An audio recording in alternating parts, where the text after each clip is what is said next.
Bien. Señores magistrados, el 29 de agosto del 2013 el Ejecutivo presentó un proyecto de ley, el 2594, proyecto de ley de presupuesto para el sector público 2014. Este proyecto fue dictaminado en mayoría. Posteriormente, el 14 de noviembre, se ve este proyecto en el Congreso, pero en la comisión correspondiente no se incorpora el artículo materia de la inconstitucionalidad. No fue materia de debate, no fue materia de acuerdo y ninguno de los miembros intervino en esta decisión. Pero pese a ello, el 29 de noviembre se emite un dictamen con la sola firma del presidente de dicha comisión, la Comisión de Cuentas. No ha habido en el Pleno ni en la comisión un debate previo de los miembros de la comisión. Se ha revisado absoluta y completamente estas actas y hay inexistencia de debate. No se ha cumplido el procedimiento legislativo y hay un vicio formal. La ley fue aprobada a las 3:30 de la madrugada sin mencionar los argumentos, ni siquiera el texto de la ley, y hubo protesta de los congresistas Velázquez, del congresista Bengolea, del congresista Dalbert y de otros, según se aprecia en las actas. Es decir, no hubo debate y se ha violentado el artículo 105 de la Constitución, porque ningún proyecto puede sancionarse sin haber sido previamente aprobado por las respectivas comisiones dictaminadoras. Y lo más importante, señores, el Parlamento es justamente un centro de debate. La ley tiene una esencia, que es el debate. Si no hay debate, entonces no hay ley, por más que tenga las formalidades. Un caso de unos vocales supremos que les pusieron una resolución y ellos habían votado en contra. Acusaron de esto al vocal Quineo Cabrera, ustedes recordarán, y esa sentencia evidentemente era nula, porque los vocales no habían expresado su voluntad, aun cuando había una firma. Lo mismo sucede acá. Han votado por toda la ley, pero no sabían qué decía el artículo 72, porque no hubo debate, no hubo parlamento, no hubo conversación, ni siquiera la mencionaron. Me remito a los videos que hemos aportado y me remito a todas las actas de la comisión y las actas del pleno. Se está violando entonces el principio democrático, la formación de las leyes. Pero eso no solamente se ha violado, sino hay un tema de fondo. Ustedes recordarán que justamente por una decisión del Tribunal Constitucional se declaró, uno, que los aportes de los trabajadores al FONAC es derecho expropiado, y dos, se declaró que no es tributo. En consecuencia, al declararse fundada una acción de amparo, se procedió por parte del Juzgado Nacional de Elecciones a convocar a un referéndum. Este referéndum aprobó la ley de devolución con más de 9,5 millones de votos. Posteriormente, han habido una serie de circunstancias que han pretendido dejar sin efecto la norma.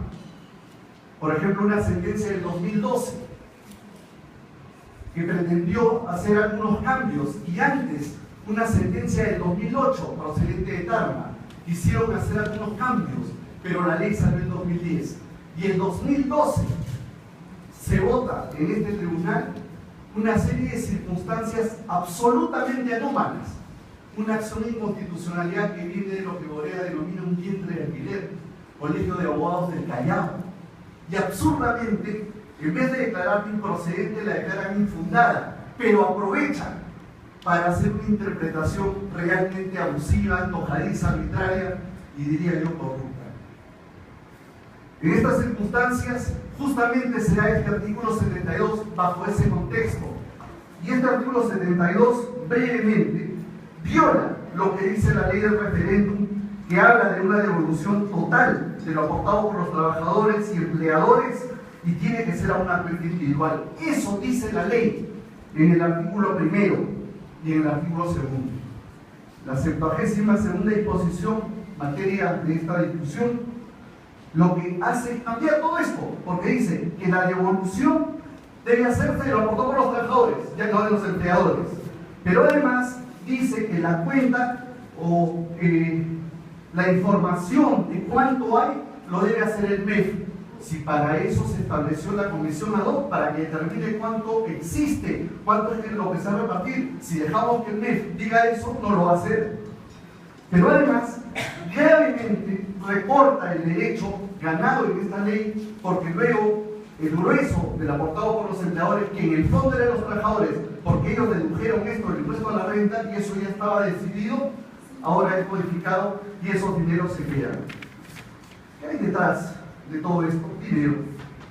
Grandes emporios, grupos de poder, el grupo Romero, el grupo Rodríguez Banda, están detrás de esto, porque compraron con los dineros del FONAVI la infraestructura eléctrica.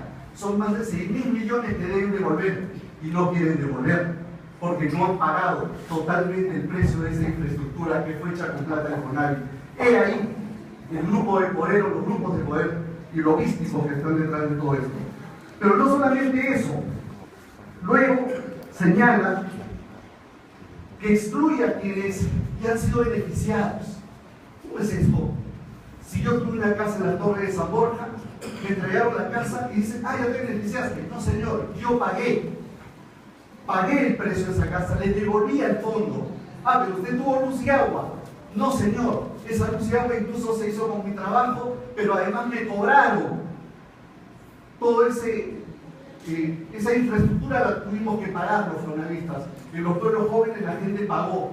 Y entonces, ¿cómo me van a excluir? Dicen que ya está beneficiado. ¿Quién determina eso? El MEF. Eso también desvirtúa la ley tremendamente. Y por último, habla de que la cuenta individual tiene que ser hecha en base a un cálculo totalmente abusivo, arbitrario, y dicen, será por cuotas. ¿Cómo que por cuotas? Si es un aporte real o una cuenta individual, que me devuelvan eso. No, por cuotas, y hacen un cálculo que ahora se ha develado, la supuesta comisión ad hoc, que en realidad es un engendro manejado por el MEF y no creado por la ley, ha dicho que va a devolver 10 soles por persona. Esto es realmente risible, ridículo. Pero no solamente eso, aquí hay un acto de confiscación, porque si la ley me dice que me deben devolver lo aportado, es el derecho de propiedad. El dinero es un inmueble que me tienen que devolver, y es un derecho de propiedad que es el sustento de toda la economía nacional. El derecho de propiedad es la esencia del desarrollo de un país. El respeto al derecho a la propiedad es democrático. Y si me confiscan, eso es ilegal. Además, el artículo 70 respeta el derecho a propiedad y dice que es inviolable. El Estado lo garantiza, salvo por cuestiones de necesidad o de otro orden, en cuyo caso deberán pagar un justiprecio.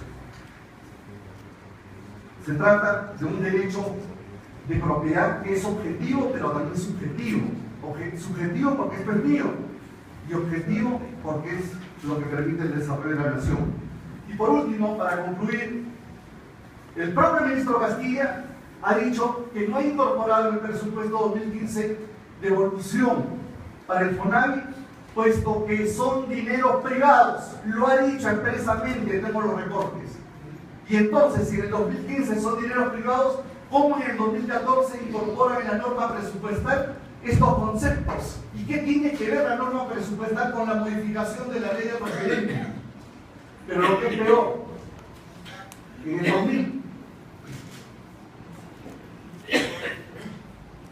se trata de dineros privados.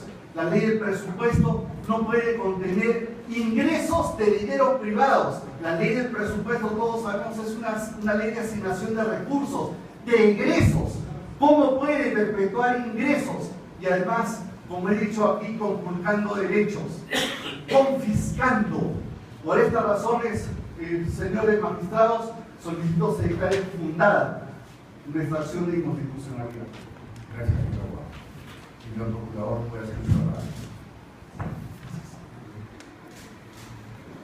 Señor presidente, como su venia, vamos a ejercer la defensa de la 32ª disposición de la Ley de Presupuesto del Sector Público del año 2014. Y hemos escuchado relaciona tanto el aspecto formal como el aspecto de fondo de la disposición impugnada. En cuanto al aspecto formal, debemos señalar, como se ha adelantado, que estamos ante el proyecto del Ejecutivo de la Ley de Presupuesto que fue presentado y que fue objeto de un dictamen de la Comisión. Y debemos acá precisar claramente que los dictámenes no son imposiciones, son simples recomendaciones. En el reglamento del Congreso de la República se señala claramente que los dictámenes pueden concluir en la recomendación de aprobación de la proposición en sus términos, en la recomendación de aprobación de la proposición con modificaciones, o en la recomendación de no aprobación de la proposición y su envío al archivo. En consecuencia, en el presente caso lo que ha habido es la recomendación de la aprobación de la proposición con modificaciones. Hasta ahí podemos ver que se respeta el procedimiento legislativo, pero se sigue respetando, porque finalmente este dictamen es puesto a disposición del Pleno y se inicia su sustentación y debate tal como lo establece la Constitución. ¿Y qué es lo que sucede? Sucede de que en el transcurso del debate se presenta pues una propuesta por parte de un congresista, propuesta que está aceptada también por el reglamento del Congreso de la República, porque si bien es cierto el Congreso no tiene iniciativa de gastos, el propio reglamento del Congreso faculta que en el debate de la ley de presupuesto los congresistas puedan intervenir para proponer, que es precisamente lo que se hizo. Así pues, durante el debate, uno de los congresistas propuso la incorporación de una disposición final sobre la devolución de los fondos del FONAC. Esta proposición fue acogida por el presidente de la Comisión de Presupuestos. Todo esto dentro de los cánones establecidos en el reglamento del Congreso de la República. Asimismo, tal como lo establece el propio reglamento, el presidente del Consejo de Ministros mostró su aprobación sobre la inclusión de esta propuesta, referida justamente a la disposición impugnada. Enfatizo, dentro de lo que establece el procedimiento legislativo. ¿Y qué sucedió después? Que se sometió a votación. En consecuencia, si nosotros analizamos la norma pertinente del reglamento del Congreso de la República, que no es otro que el inciso C del artículo 81 del reglamento del Congreso, podemos apreciar de que la disposición impugnada en su origen ha respetado el procedimiento legislativo. En consecuencia, no se podría sustentar que existe una inconstitucionalidad de carácter formal. Ahora bien, en lo que se refiere al cuestionamiento de fondo, en la demanda se cuestiona el aspecto relacionado a los beneficiarios y el aspecto relacionado al monto que se ha de devolver. Este tribunal, en buena cuenta, ¿qué cosa dijo en la sentencia 07 del 2012? Dijo, aceptó, precisó que la ley de devolución de dinero del FONAVI establecía pues una devolución de carácter individual, una devolución individualizada. Pero precisó que era opción del legislador que ésta sea individualizada o tenga un carácter colectivo, aceptando de que en este caso era de carácter individual. ¿Qué cosa más dijo al respecto? Que era de carácter individual, pero respecto de los aportes que habían realizado los beneficiarios, los trabajadores. Desde ese punto de vista, era de carácter individual.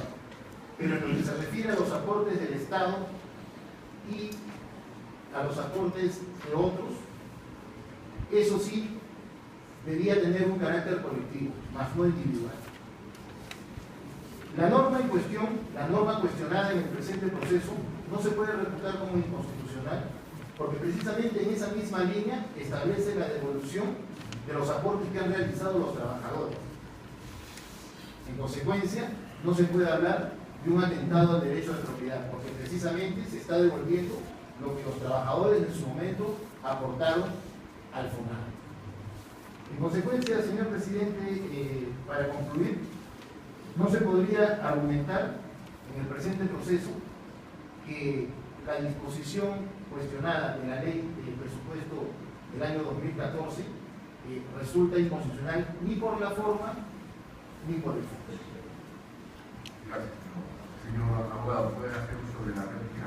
Señor presidente, nuestro colega no ha dicho si había debate. No hubo debate. Y si hubo un dictamen, una recomendación, solamente llevó la firma del presidente, lo cual es irregular, tenía que tener la firma de todos. Es decir, nunca se debatió. Y si dice que el primer ministro estuvo contento, claro, si el gobierno está contento con eso, como muchos, los que no quieren devolver. Y en cuanto a los beneficiarios, se sustenta, dice, en la resolución del Tribunal Constitucional del 2012. Esa resolución no puede cambiar la ley, puesto que fue declarada infundada. Y si es infundada, no hay nada que decir. Indiscutiblemente pusieron una serie de considerandos extraños, hicieron una distinción donde la ley no distingue, no fue materia de la demanda. Además, recordemos, esa resolución es aberrante desde el punto de vista de la academia, porque ¿cómo es posible que el tribunal, ante una demanda extraña del Colegio de Abogados del Callao, decida quién es el demandado? Y puso como demandado a dedo al Congreso, que justamente fue el que no quiso que se apruebe la iniciativa legislativa, y por eso fuimos a referéndum. Es decir, se vio en un principio elemental del proceso, que en un proceso tiene que haber partes demandantes, partes demandadas, el que pretende, el que se resiste y el juez, y aquí todos estaban más o menos en combinación, porque nosotros nos dieron una condición extraña de partícipes. Eso fue, señor presidente. Y permítame terminar, voy a terminar. Voy a cortar el uso de la palabra si usted no respeta a este tribunal. ¿Por qué? ¿En todo respeto, señor presidente? A combinaciones, y está usted refiriéndose al Tribunal Constitucional. Bueno, voy a terminar señalando, lo voy a respetar. ¿Puede usted hacer uso de la palabra, señor abogado, de la parte de demandante? Señor, he terminado. No he terminado, señor. Lo que sucede es que usted está totalmente partidarizado. Usted, por eso hemos pedido su abstención, porque usted se ha pronunciado. Vea usted, señor abogado, usted ha señalado que ha terminado su intervención. Hay que creerle al gobierno, ha dicho, y no a los grupos políticos, a los fonavistas, etc. Y usted está parcializado, señor. Absolutamente. El Pleno va a resolver esa inhibición. Señor abogado, haga uso de la palabra. Señor presidente, muy breve, muy breve. Refiriéndome al procedimiento legislativo, el procedimiento legislativo de aprobación de la ley de presupuesto del sector público está contemplado en el inciso C del artículo 81 del reglamento del Congreso de la República. De acuerdo a esta disposición reglamentaria, se ha respetado el procedimiento legislativo. Se argumenta de que no ha existido debate, pero precisamente se ha debatido el dictamen que vino de la comisión, y el propio reglamento permite que un congresista haga una propuesta que después es contemplada en un texto sustitutorio, como se llama. En consecuencia, no vemos ninguna inconstitucionalidad formal, tal como lo alega la parte de Estado. Eso sería todo, señor presidente. Vista la causa, al voto. Causa número 1, expediente 21/2000.